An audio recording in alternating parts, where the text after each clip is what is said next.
Let us be attentive.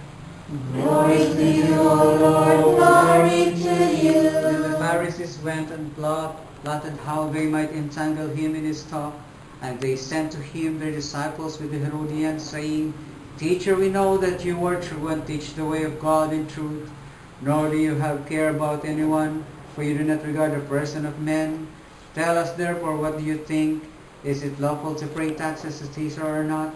But Jesus perceived their wickedness and said, Why do you test me, you hypocrites? Show me the tax money. So they brought him a denarius, and he said to them, Whose image and descriptions is this? They said to him, Caesar's. And he said to them, Render therefore to Caesar the things that are Caesar's, and to God the things that are God's. When they had heard these words, they marveled, and left him and went their way. The same day the Sadducees, who say there is no resurrection, came to him, and asked him, saying, Master, Moses said, If a man dies having no children, his brother shall marry his wife and raise up offspring for his brother. Now therewith there is 7 brothers. The first died after he had married, and having no offspring left his wife to his brother. Likewise the second also, and the third, even to the 7th. Last of all the woman died also. Therefore in the resurrection, whose wife of the 7 shall be? For they had all heard. Jesus answered and said to them, You are mistaken, not knowing the Scriptures nor the power of God. For in the resurrection they neither marry nor are given in marriage, but are like angels of God in heaven. But concerning the resurrection of the dead, have you not read what was spoken to you by God, saying, I am the God of Abraham, the God of Isaac, and the God of Jacob. God is not God of the dead, but of the living. And when the crowds heard this, they were astonished at his teachings. But then the Pharisees heard that he had silenced the Sadducees. They gathered together. Then one of them, a lawyer, asked him a question, testing him and saying, Teacher, which is the greatest commandment in the law? Jesus said to him, You shall love the Lord your God with all your heart, and with all your soul, and with all your mind. This is the first and great commandment, and the second is like unto it. You shall love your neighbor as yourself. On these 2 commandments hang all the law and the prophets. While the Pharisees were gathered together, Jesus asked them, saying, What do you think about the Christ? Whose son is he? He said to him, The son of David. He said to them, How then does David in the Spirit call him Lord, saying, The Lord said to my Lord, Sit at my right hand, till I make you enemies your footstool. If David therefore calls him Lord, how is he his son? And no one was able to answer him a word. From that day on, did anyone dare to question him any more? Then Jesus spoke to the multitudes and to his saying, The scribes and the Pharisees sit in Moses' seat. Therefore whatever they tell you to observe, and that observe do, but do not do according to their works, for they say and do not do. For they bind heavy burdens hard to bear, and lay them on men's shoulder, but they themselves will not move them with one of their fingers. But all their works they do to be seen by men.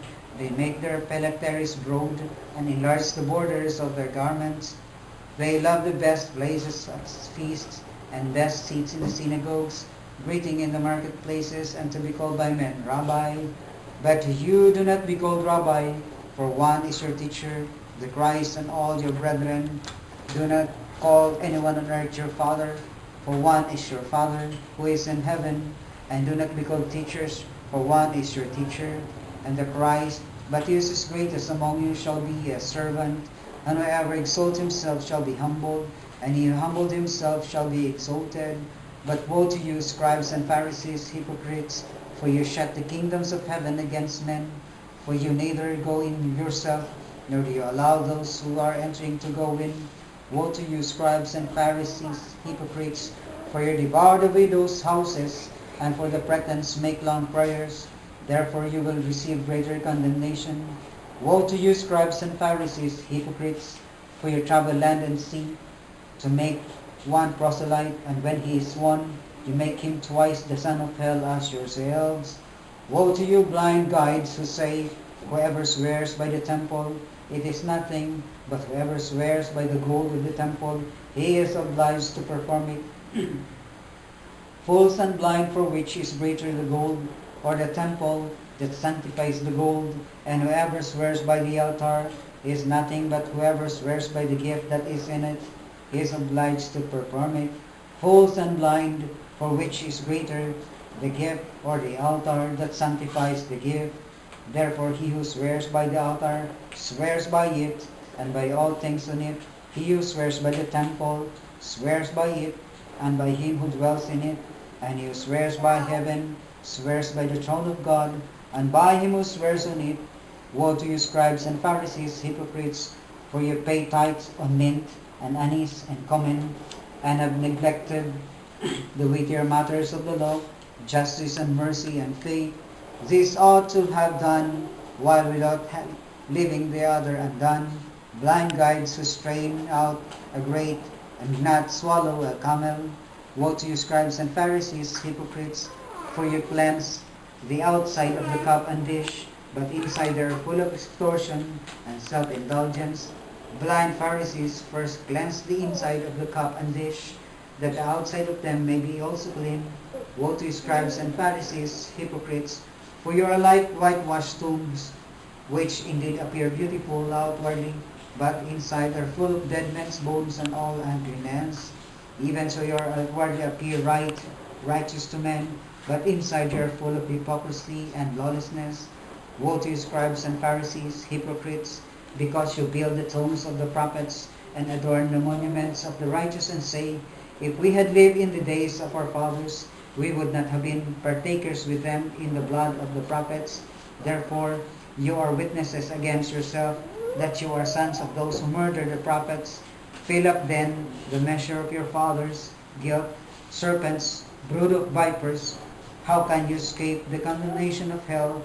Therefore indeed I send you prophets and wise men and scribes. Some of them you will kill and crucify, and some of them you will scourge in your synagogues, and persecute from city to city, that on you may come all the righteous blood shed on the earth, from the blood of righteous Abel to the blood of Zechariah, son of Berechiah, whom you murdered between the temple and the altar.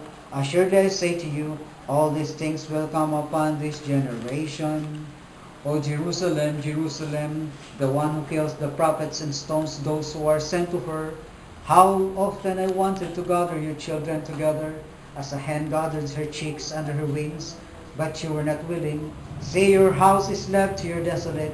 For I say to you, who shall see me no more till you say, blessed is he who comes in the name of the Lord. Glory to you, Lord. Glory to you. Have mercy upon